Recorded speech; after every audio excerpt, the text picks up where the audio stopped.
Willkommen in Vaduz. Ich begrüße Sie ganz herzlich zur Verleihung des Pahl Peace Prize 2024. Mein Name ist Heike Monteperle und ich freue mich sehr, dass ich Sie durch diesen festlichen Abend begleiten darf. Wir verzichten auch dieses Jahr auf eine namentliche Nennung, denn schließlich sind Sie alle unsere Ehrengäste. Frieden ist ein wertvolles und ein kostbares Gut auf unserer Erde. Als wir uns im vergangenen Jahr trafen, um den palästinensischen Arzt Izzeldin Abuleish zu ehren, wussten wir nicht, dass wenige Monate später ein Krieg im Nahen Osten beginnen würde. Seither habe ich oft an Mr. Abuleish gedacht. Wichtiger denn je ist es, Menschen zu haben, die Vorbilder sind für uns alle und sich über die Maßen für den Frieden einsetzen. Wie Jochem O.W. Pahl bereits zu seinen Lebzeiten und darüber hinaus und unsere Preisträgerin 2024, Oleksandra Matviichuk. Herzlich willkommen.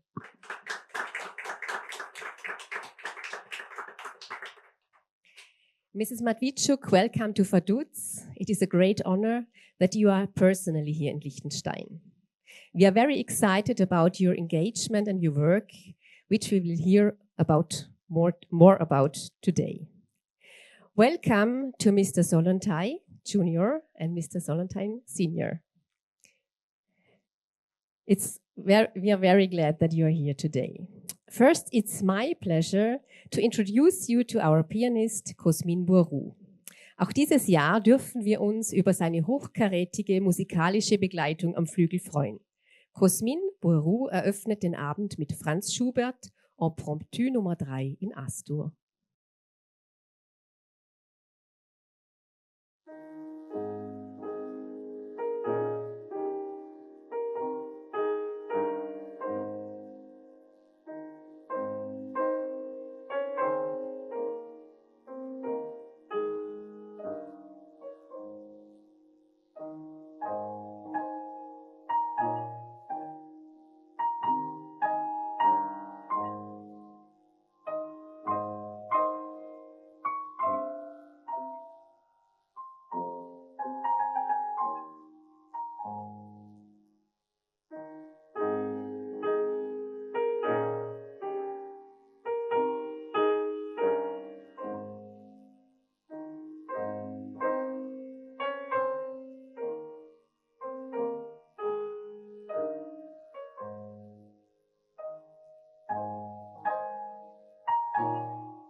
Für Jochem Ove Pahl standen Menschlichkeit und Frieden über allem.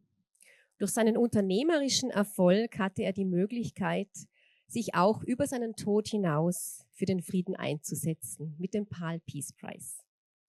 Protektor der Pahl Peace Prize Foundation ist Rechtsanwalt und Notar AD Michael Hellmann. Er war ein persönlicher Freund von Jochem Ove Pahl und hat ihn auf seinem Lebensweg begleitet. Michael Hellmann kann heute nicht persönlich anwesend sein.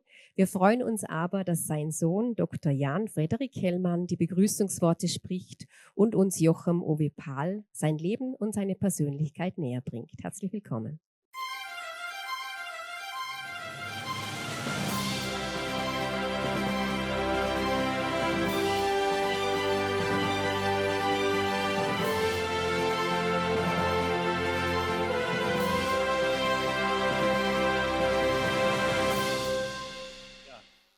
Guten Tag, dear ladies and gentlemen, good evening.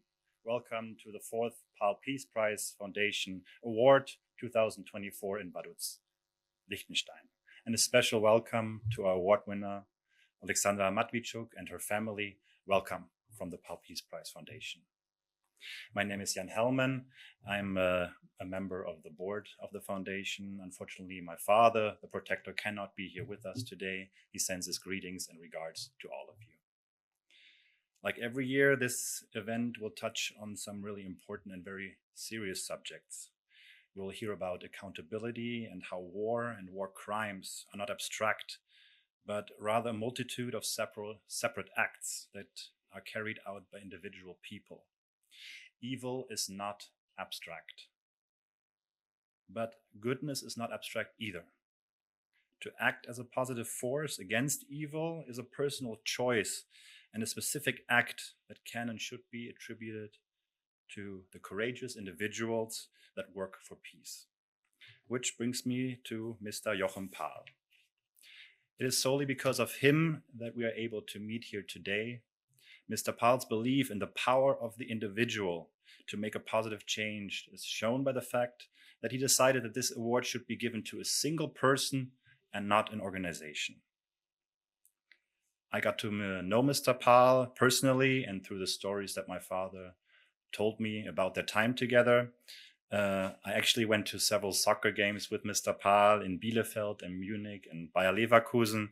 Bayer Leverkusen especially, a club that he really loved, even in times that were not successful as they are now.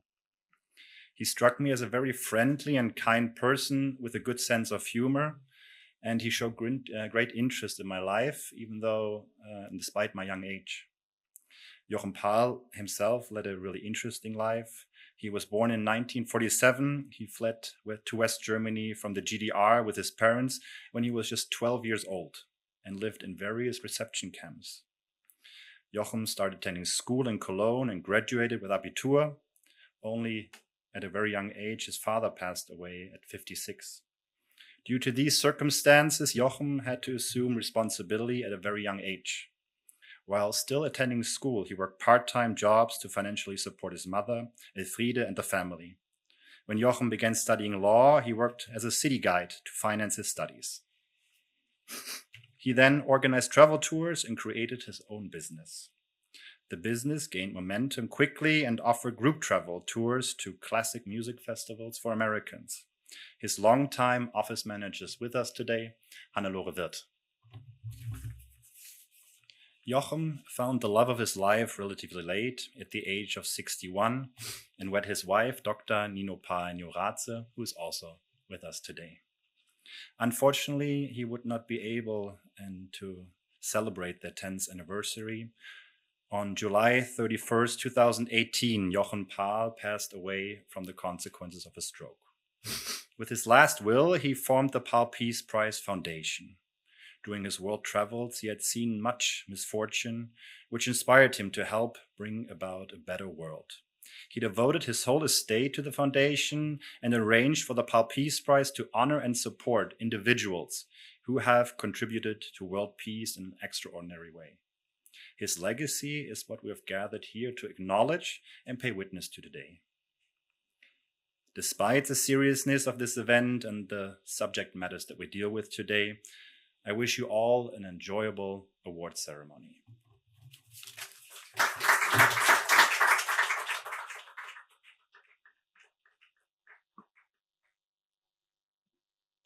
Herzlichen Dank, Jan-Frederik Hellmann, für diese persönlichen Worte. Wir hören nun Franz Liszt, Liebesträume Nummer 3.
Nun kommen wir zur Hauptperson des heutigen Abends, zur Preisträgerin des Jahres 2024. Die Laudatio hören wir von Dr. Ruben Reike. Er ist Referent im Deutschen Bundesministerium für Bildung und Forschung und Beirat der Pahl Peace Prize Foundation.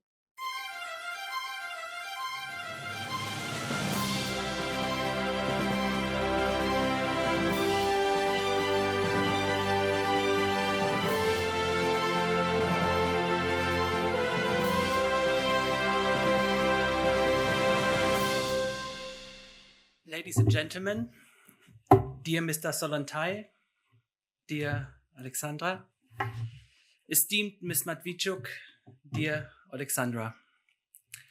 As a member of the advisory board of the Pahl Peace Prize Foundation, I have a task that I consider to be an extraordinary privilege. Together with Professor Hans-Gert Pöttering and Dr. Katrin Eggenberger, who unfortunately can't be with us today, together we are allowed to each year select an individual that should be awarded the Pahl Peace Prize.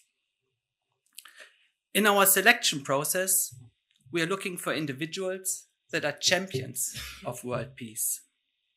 Individuals that in a truly outstanding manner contributed to making the world a more human, a more just, a more peaceful place. I did not know Joachim Ove Pahl personally, but what I've learned about him from his family and friends is that while he was somewhat skeptical of states and large-scale organizations, he firmly believed in the power of individual agency, in the awesome ability of individuals to effect change and to advance world peace. I'm convinced, therefore, that Joachim Ove Pahl would wholeheartedly agree with our decision to award the Pahl Peace Prize 2024 to Oleksandra Matviichuk, a brave and fearless human rights lawyer that creatively uses the law to stand up to power and authority and to protect individuals, that helps to make the world safer by promoting freedom and democracy, and that, like few others, embodies the idea that ordinary people can change the world in the direction of peace. Let me tell you a little bit more about Oleksandra and her impressive contributions to world peace. Oleksandra Matviichuk was born on 8th October 1983 in Bojarka, a city in the Kiev region. Back then, Ukraine was still a part of the Soviet Union, and she was 8 years old when the Soviet Union dissolved and Ukraine gained independence. The struggle for independence, for self-determination, was thus an integral part of her childhood experience. Growing up, she entertained the idea of becoming a theater producer, but then made a conscious decision to study law at National University of Kiev. In her legal studies, she specialized in human rights law, and in 2007, at the age of 24, graduated with a Master's of Law. With her law degree in hand, Ms. Matviichuk decided to dedicate her life to the protection of human rights and the establishment of democratic structures. For this, she joined the Center for Civil Liberties, a newly founded non-governmental organization with the mission to promote human rights, advance democracy, and foster solidarity in the Ukraine and the wider OSCE region. A defining moment, both in the life of Oleksandra Matviichuk and the Ukrainian struggle for democracy, occurred in November 2013 with the Euromaidan protests. In late November 2013, Ukrainians took to the streets in peaceful protest after then-President Viktor Yanukovych decided not to sign an agreement that would have more closely integrated the Ukraine with the EU. Instead, it was feared he was looking for a more closely relationship with Russia. As the protests continued and grew in size, the government started a violent crackdown. Protesters were physically assaulted, kidnapped, unlawfully abducted, and even killed. In the 4 months that the Euromaidan protests lasted, over 100 protesters were killed. Amidst the violent government crackdown, it was Oleksandra Matviichuk that decided to stand up to the authorities and launch a grassroots initiative called Euromaidan SOS. Being a human rights lawyer, She focused on providing legal assistance to protesters, documenting human rights violations, and coordinating international solidarity in support of the protesters. For several months, Oleksandra and her army of volunteers worked tirelessly and at great personal risk to support the protesters against the state machinery.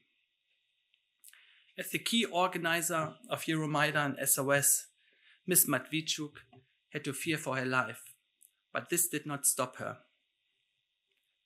Expectedly, the law didn't have the traditional impact in this context where the government decided to turn on its own people. After all, there was no rule of law, no division of power. But the law worked and was meant to work creatively on a symbolic level. It helped protesters to overcome fear, to feel supported, and thus to keep protesting. In the end, the protests led to the removal of President Yanukovych from power. This later came to be known as the Revolution of Dignity. Oleksandra's initiative was a critical factor in this revolution and thus the establishment of democratic structures in Ukraine. Moreover, it showed that although challenges might seem insurmountable, change is possible if people, ordinary people, as Ms. Matviichuk keeps saying, work together. As she puts it, the mobilization of ordinary people can change world history quicker than a UN intervention. Like Joachim Ove Pahl, rather than thinking in categories of states and international organizations, she focuses on the impact of ordinary people. The spread of the ideas of freedom, individual rights, and democracy was perceived by Russia and its president Vladimir Putin to be a threat, especially as these ideas slowly reached the Russian borders, and we all know that ideas don't stop at borders. Immediately after Euromaidan and the ousting of Yanukovych, Russia violently took control of the Crimea Peninsula and the Donbas. Once again, Oleksandra Matviichuk and her colleagues at the Center for Civil Liberties have been reverting to the law, diligently monitoring human rights violations in the Crimea and the Donbas for more than 10 years now. The 24th of February 2022 is a key date for all of us, but even more so for Ms. Matviichuk and the people in Ukraine. Since the Russian war of aggression, Oleksandra Matviichuk and hundreds of active supporters have started a large-scale operation to document and expose war crimes on Ukrainian soil with the aim of bringing the perpetrators to justice. Ms. Matviichuk and the CCL have created a database of international crimes that have been committed in the context of the Russian war of aggression. Up until now, they have documented way over 50,000 cases of war crimes. And I think Oleksandra mentioned yesterday that it's way more by now. For Oleksandra Matviichuk, people are not numbers. She fights to ensure justice for all victims, regardless of their social position, the type and level of cruelty they endured, or if international attention is focused on this particular case. To Ms. Matviichuk, the life of every person matters. Unsurprisingly, therefore, Oleksandra Matviichuk is at the forefront of efforts to establish an international criminal tribunal to prosecute Putin and other members of the Russian leadership for the crime of aggression, the very act of waging an aggressive war. This is interesting also from the perspective of the Pahl Peace Prize Foundation. Our very first recipient of the Pahl Peace Prize was Benjamin Ferencz, chief prosecutor of the Nuremberg trials that delivered justice for Nazi crimes after the Second World War. Ben Ferencz was also a key advocate for criminalizing aggression as a distinct crime under international law. With her Tribunal for Putin initiative, Oleksandra Matviichuk pushes that very idea further and advocates for the prosecution of the Russian leadership whilst the conflict is still ongoing.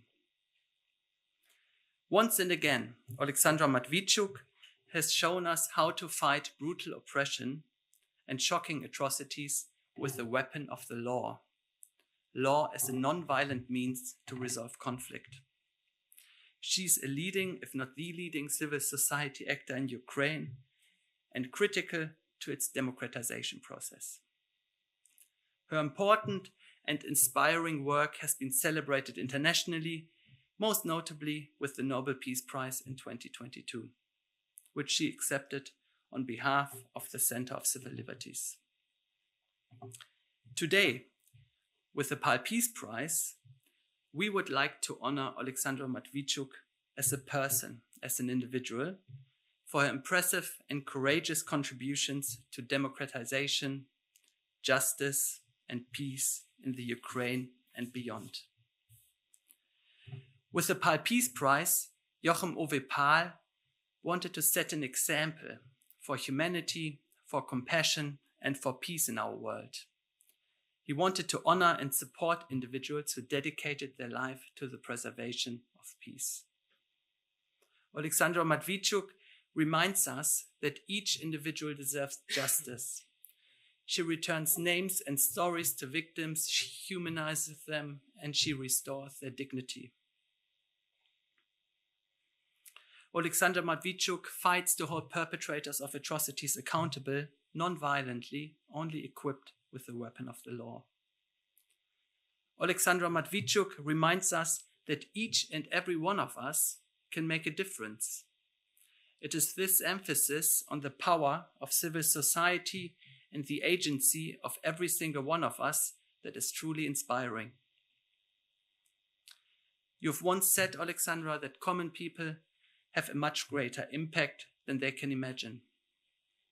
Your actions help us imagine what could be possible. You should and you are a shining example to all of us. With the Pahl Peace Prize, we would like to support your extremely valuable work and your tireless commitment to peace and wish you wholeheartedly the utmost of success. Thank you very much.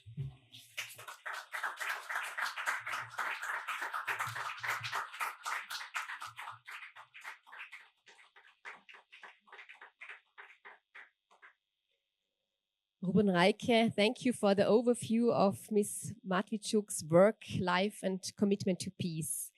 She will speak to us personally in a few minutes. First, Kosmin Borou plays for us a composition of the Ukrainian composer Viktor Kosenko, Etude Opus 8 in Fis-Moll.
Oleksandra Matviichuk, it is a great honor that you are here in Liechtenstein today. You are a woman of action. You do the things that have to be done. You decided yourself against the theater in order to play a much more important role for people and for human rights. Now, the stage is yours.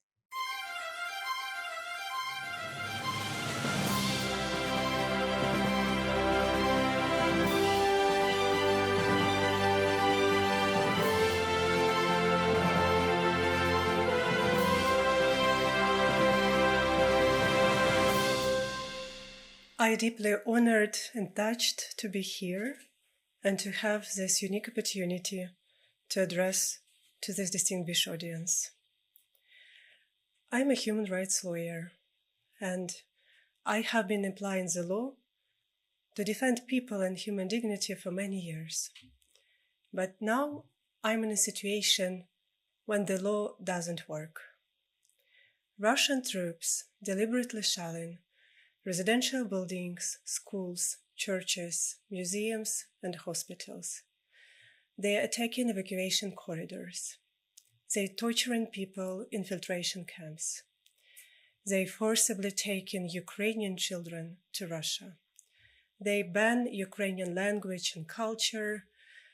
They are abducting, robbing, raping, and killing civilians in the occupied territories.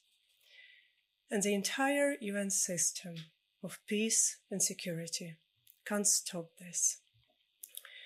When large-scale war started, we united our efforts with dozens of organizations from different regions. We built a national network of local documentators, and working together only for these 2 years of large-scale war, we jointly documented more than 72,000 episodes of war crimes. And we document something much more than just violations of Geneva and Hague Conventions. We document human pain. I will tell you a story. This is a story of 10-year-old boy Ilya Matviichuk from Mariupol. When Russians tried to siege the city, they didn't allow the International Committee of Red Cross to open green corridors and to evacuate civilians.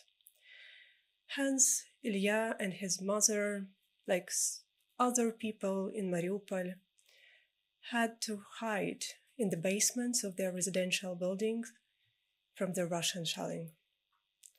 They melted snow to have water, and they made fire to cook at least some food.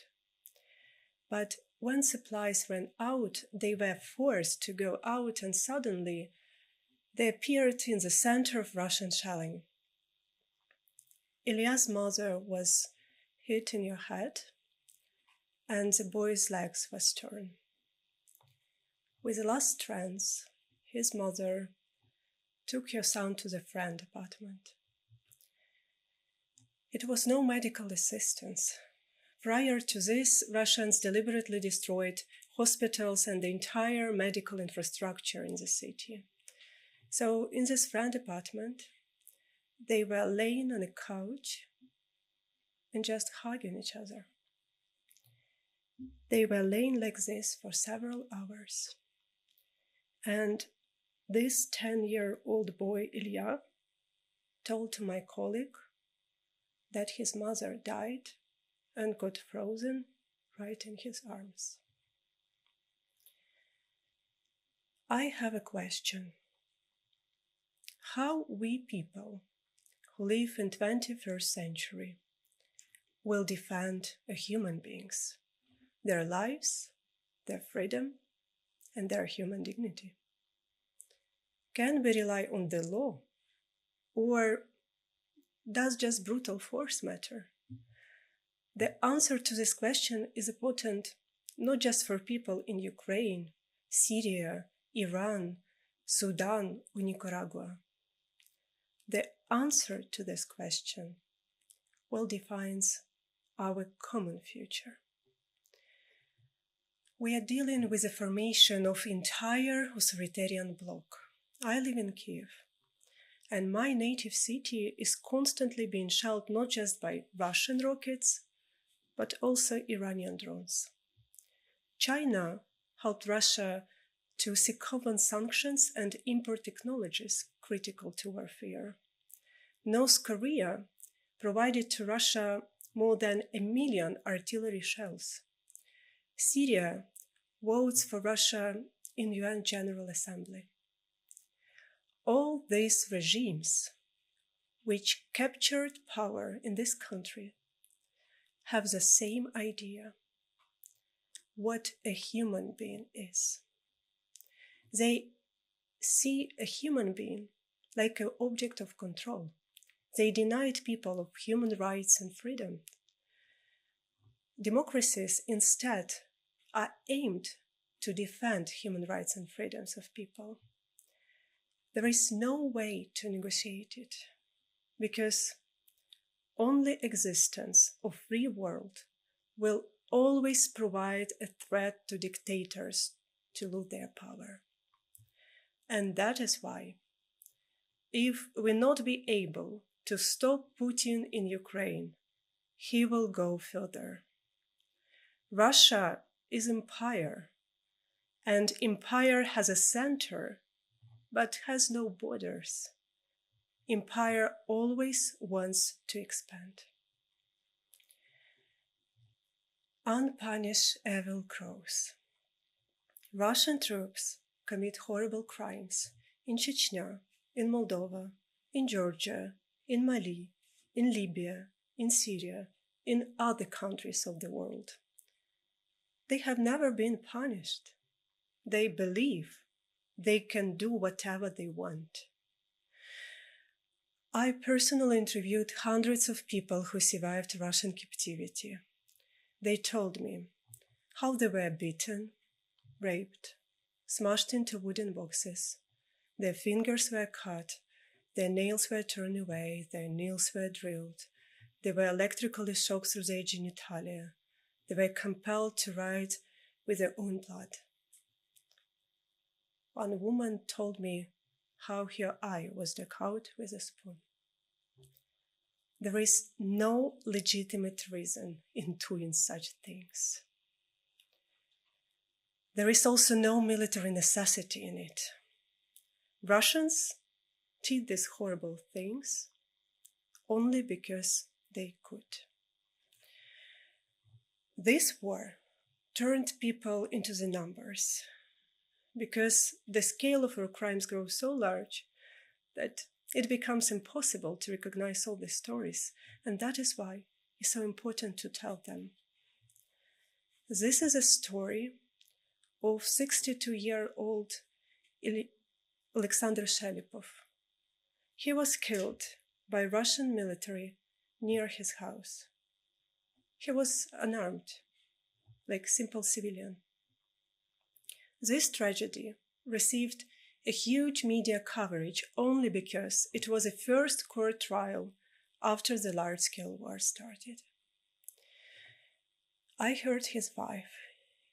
In the court, his wife Katerina shared that her husband was an ordinary farmer, but he was her whole universe. And she told to the judge that now she lost everything. People are not numbers. So what we are doing? We are returning people their names. We document these crimes so that sooner or later all perpetrators who committed these crimes by their own hands, as well as Putin and top political leadership and high military command of the Russian state, will be brought to justice. Because peace, it's a freedom to live without fear of violence and have a long-term perspective for the future. And justice, a precondition to sustainable peace. I know from my own experience, being a human rights lawyer, that even when you can't rely on the legal mechanisms, you can still rely on people. Yes, it's true that we get used to things through the categories of states and interstates organizations. But ordinary people have a much great impact that they can even imagine. Ordinary people can do extraordinary things. Ordinary people can change the world history. I would never wish any nation to go through our experience, because the war is probably the most horrible things which can just happen in the human life. But these dramatic times provide us an opportunity to express the best in us, to be courageous, to fight for freedom, to take burden of responsibility, to make a difficult but right choices, and to help each other. Because only when we help each other, when people in Ukraine risk their lives to save others whom they never met before, only in that exact moment you have this feeling, what does it mean to be human? And I'm here to say that despite everything, the story of Ukraine, it's a life-affirming story, because dramatic times granted us with the hope. Because when the freedom is denied, it's become powerfully break out through every concrete individuals. We are fighting for freedom, which have no limitation in national borders. And only spread of freedom make our world safer. Thank you.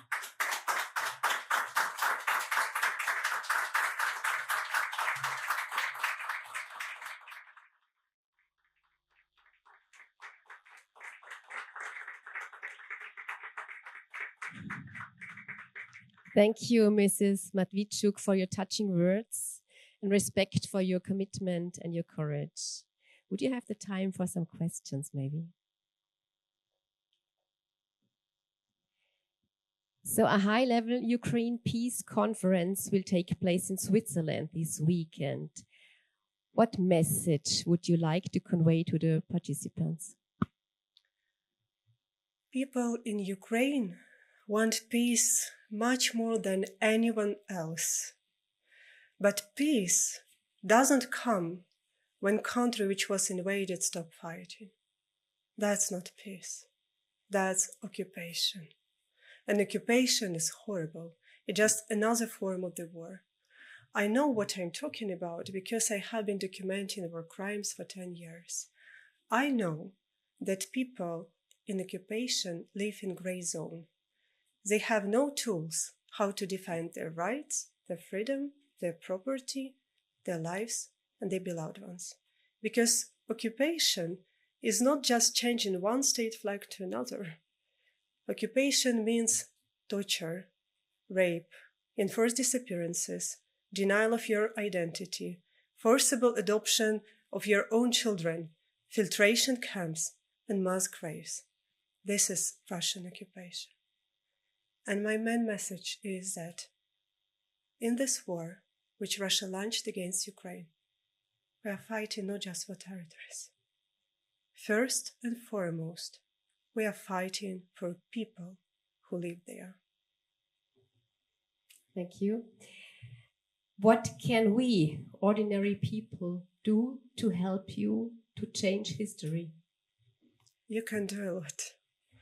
And probably I will use this opportunity to express my sincere gratitude for people in Liechtenstein, for people in Germany, for people in all other countries who support us in this dramatic time of our history. Let me share with you my own experience. I was in Kiev when Russian troops tried to circle it. And not just Putin, but also our international partners saw that Ukrainians have no potential to resist because Russia is so enormous opposing power. And I witnessed by my own eyes how international organizations evacuated their personnel. Even international humanitarian organizations. But ordinary people remained, and ordinary people started to do extraordinary things. And it was ordinary people who helped to survive under artillery's fire. It were ordinary people who took people out from the ruined cities. It were ordinary people who broke through the encirclement to provide humanitarian aid. But ordinary people abroad also helped us.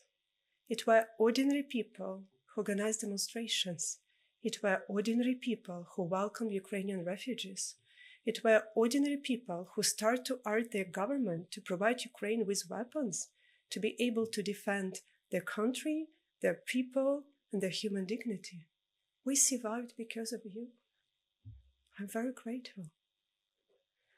But the truth is that while this genocidal war is still going on, each of us have to do more.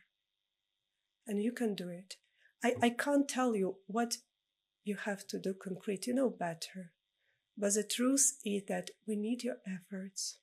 And I understand that sometimes you have such feelings facing with the war, like as external challenge, that all your efforts are modest.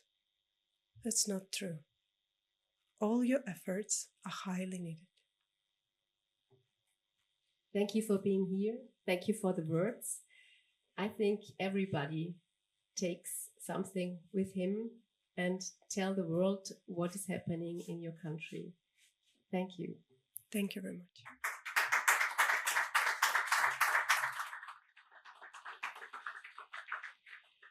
Now Cosmin has a special surprise for you.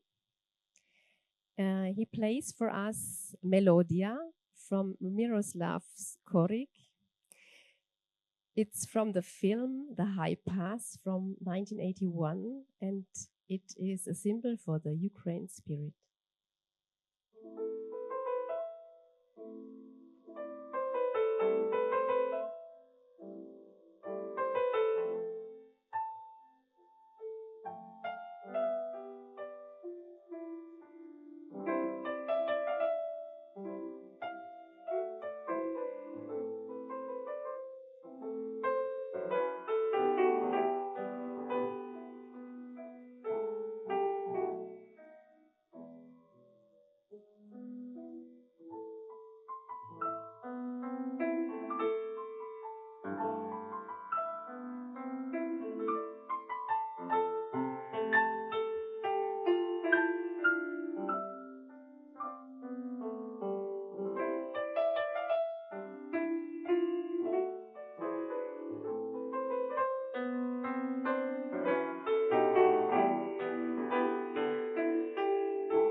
Now we come to the award ceremony.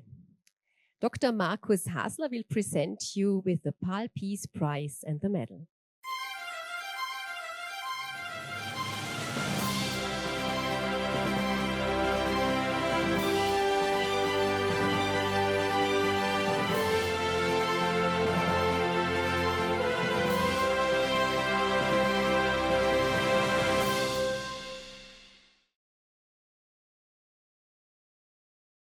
We are deeply impressed, and we want to give you the award in the amount of 100,000 euro for your extraordinary work for peace and freedom. And we hope that you are further successful and that you reach in Ukraine that you deeply want. The extra award to the expressed amount is a gold medal showing Mr. Pahl, and on the gold medal is the year 2024, and that's a personal present.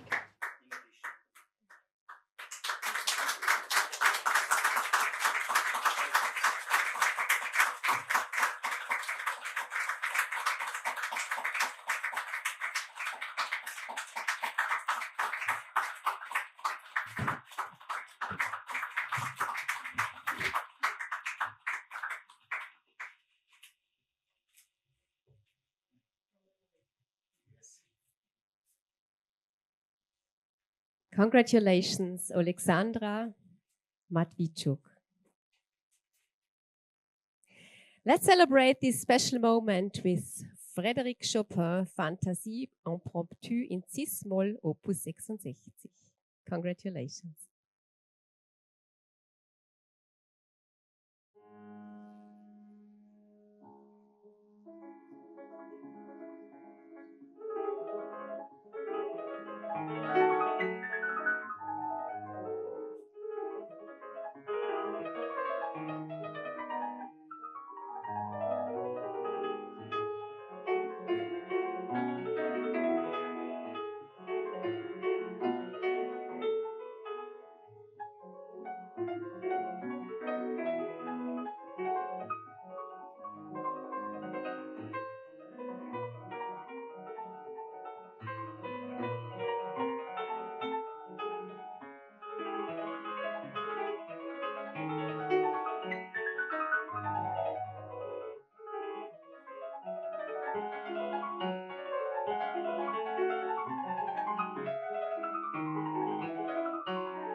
Danke, Cosmin Bourou. Du hast auch dieses Jahr unserem Anlass wieder einen ganz besonderen musikalischen Rahmen gegeben. Herzlichen Dank dafür.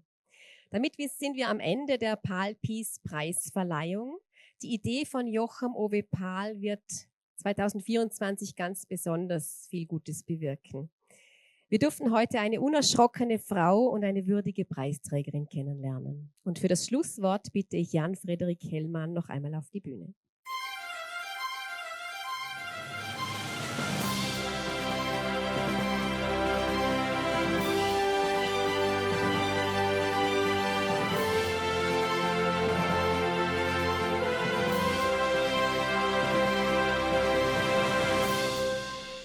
Ja, meine Damen und Herren, ich hatte in meiner Begrüßungsrede gesagt, dass es nicht einfach werden würde.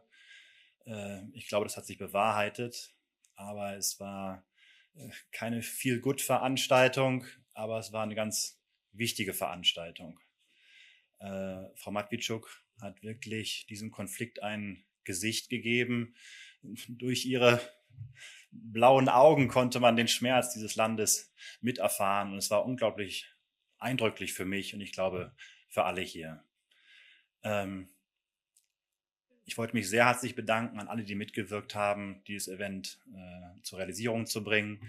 An Dr. Ruben Reike für die tolle Laudatio, an Herrn Friedhelm Gruber für die tolle Organisation, Juliane Haster natürlich auch, an Markus Haster selbstverständlich auch und viele andere, die mitgewirkt haben.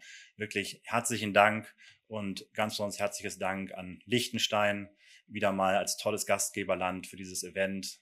Wir kommen jedes Jahr wirklich gerne, auch wenn die Krux darin besteht, dass wir hoffen, dass dieser Preis irgendwann obsolet sein wird.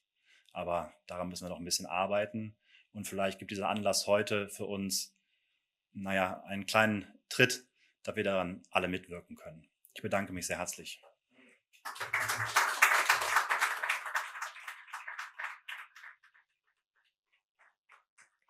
Nun darf ich Sie alle im Namen der Pahl Peace Prize Foundation zu einem gemütlichen Teil einladen. Herzlichen Dank, dass Sie heute alle da waren.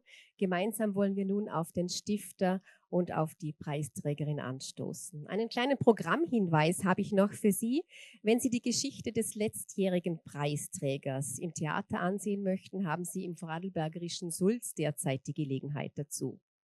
Peter Paul Beck ist ein Schauspieler aus Liechtenstein und verkörpert die Rolle des Iseldin Abuleish. Der Aufführungsort ist nur 20 Minuten von hier entfernt. Ich habe Ihnen einen Flyer da hinten hingelegt, falls Sie sich dafür interessieren. Nun bitte ich den Stiftungsrat, den Beirat, die Preisträgerin und Frau Nino Pahl noch zu einem Gruppenfoto dort hinten vor der Wand. Das wäre sehr schön. Danach wollen wir dann zu Tisch gehen und gemeinsam anstoßen. Ich wünsche Ihnen einen schönen Abend. Have a nice evening.